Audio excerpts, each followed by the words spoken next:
Nombre es Analía Burgos, pertenezco a la clase de Historia del Mundo desde 1945 y voy a hablarles acerca de los intrusos de América Latina.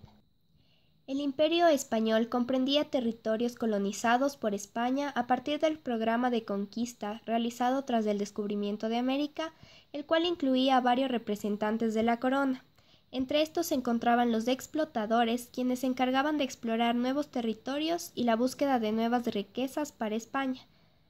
Los conquistadores, por su parte, eran quienes tenían la misión de incorporar a la corona española a las nuevas tierras exploradas, las cuales eran consideradas como tierras sin dueño.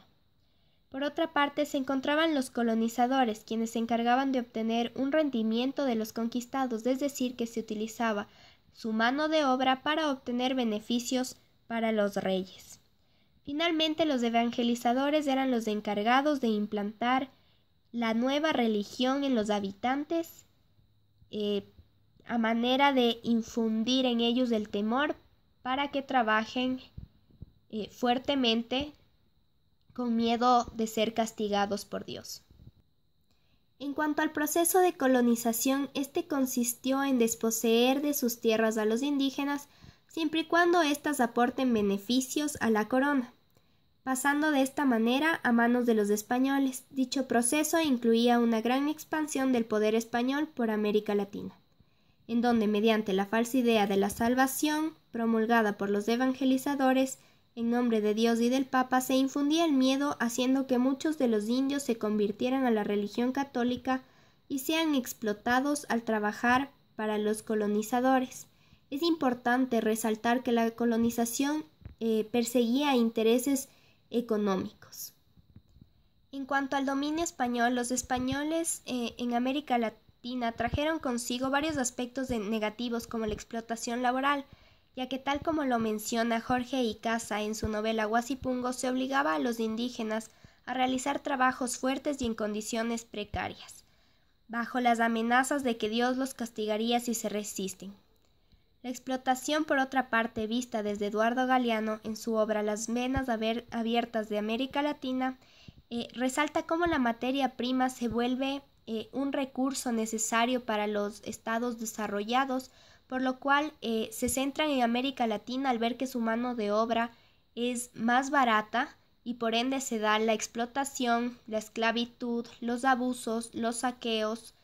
el uso de poder frente a estos habitantes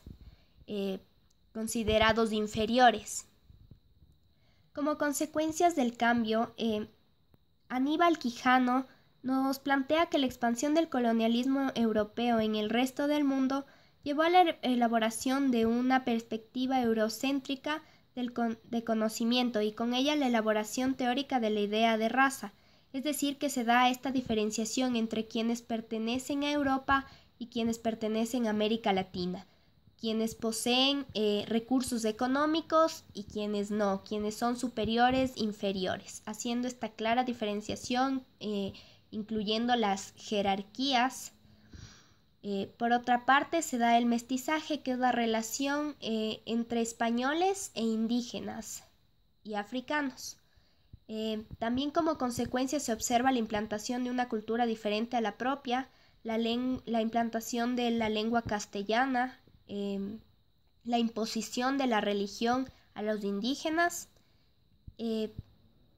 la aparición de nuevas enfermedades a las que los indígenas no eran resistentes,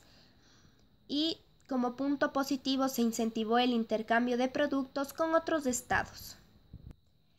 La descolonización. Para Jorge Larraín, el independizarnos de España constituye algo muy positivo, pues se dejan atrás las estructuras tradicionales y excluyentes, en donde se daba la imposición de la cultura, de la economía, de la política, de las cuestiones religiosas. Sin duda, aquí se dan las primeras juntas que llevaron a cabo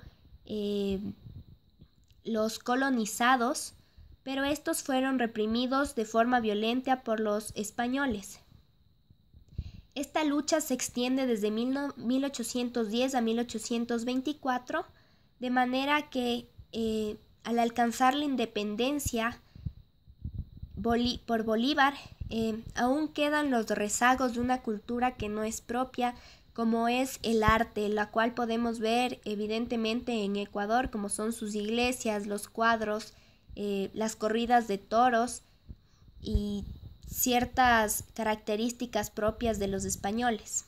Muchas gracias.